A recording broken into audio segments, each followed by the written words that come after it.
তা সরকার কি আসলে এদেরকে ওষুধ দিচ্ছে শুধুমাত্র টাকা দিয়ে বিক্রি করার জন্য? আপনারা ভিডিওটা শেয়ার করে দেন। আসসালামু আলাইকুম প্রিয় বন্ধুরা, এখন আমি অবস্থান করতেছি রংপুর মেডিকেলে। আজকে আমি এখানে আসলাম 4-5টা রুগীকে কেন্দ্র করে। 4-5টা রুগী মেডিকেলে পুরা অন্যরকমভাবে অবহেলিত, ঠিক আছে। তাই আজকে আমি আসলাম, একটু কথা বলবো রুগীদের ফ্যামিলিদের সাথে এবং তাদের চিকিৎসার আপডেট জানতে চাবো, একটু তাদের অবস্থা কীরকম। আসসালামু আলাইকুম। কথা বলতে পারবেন না উনি? আচ্ছা, ওনার কে গার্ডিয়ান বসেন না, এখানে বসেন, একটু বসেন বসেন বসেন, সমস্যা নাই। হ্যাঁ, আসসালামু আলাইকুম। ওয়ালাইকুম আসসালাম। আসসালামু আলাইকুম। আপনারা এখানে আসছেন কবে? আমরা বুধবারে রাতে আসছি এখানে।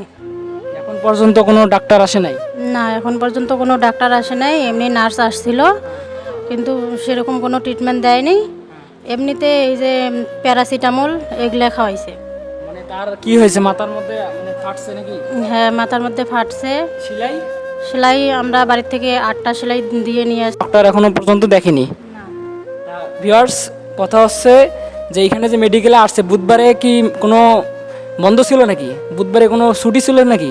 কোনো ছুটি ছিল না, কোনো বন্ধ ছিল না, বাট এখন পর্যন্ত তাদেরকে কোনো বড় ডাক্তার দেখে নাই। দুঃখজনক ব্যাপার। আমি কি এমনিতেই বলি যে রংপুরে মানে বাংলাদেশের চিকিৎসার অবস্থা পুরো ভয়াবহ, বাংলাদেশের চিকিৎসার অবস্থা পুরো খারাপ।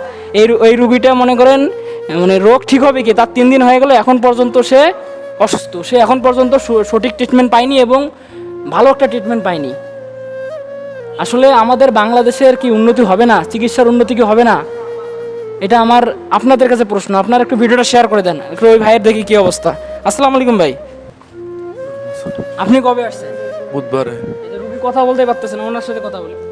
কবে আসছেন? বুধবারের দিন আসছি। বুধবারে আসছেন, এখন পর্যন্ত কোনো ট্রিটমেন্ট পান নাই? না না না হ্যাঁ, না মানে বড় ডক্টর আসে না এখন পর্যন্ত?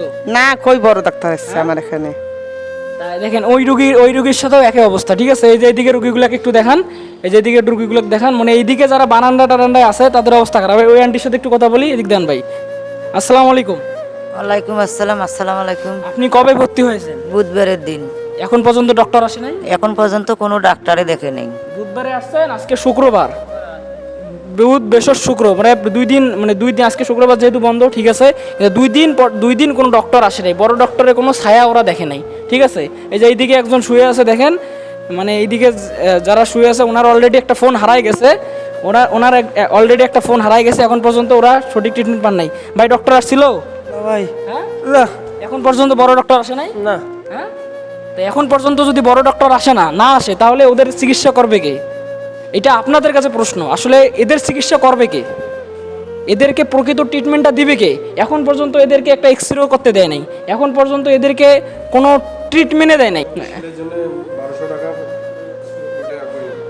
মানে আপনাদের শিলের জন্য কত টাকা নিছে?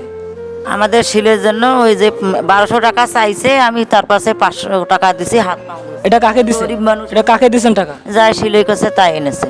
যাই সেলাই করছে সে টাকা নিছে 500 টাকা। হ্যাঁ, ওষুধ বলে কেনেন নাকি তার আনতে।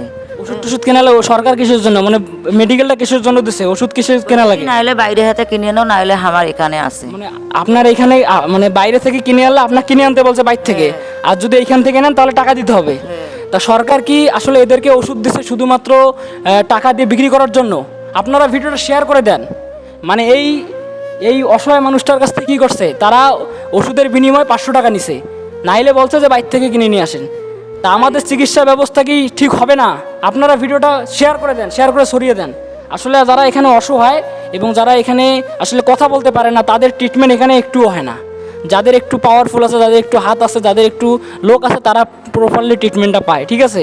তাই এই হলো বর্তমান মেডিকেলের অবস্থা। আপনারা একটু ভিডিওটা শেয়ার করে দেন এবং মাননীয় প্রধানমন্ত্রীর কাছ পর্যন্ত যেন ভিডিওটা যায় এবং এই সিন্ডিকেটগুলো বন্ধ আমরা চাই, এই সিন্ডিকেটগুলো যেন বন্ধ হয়ে যায়।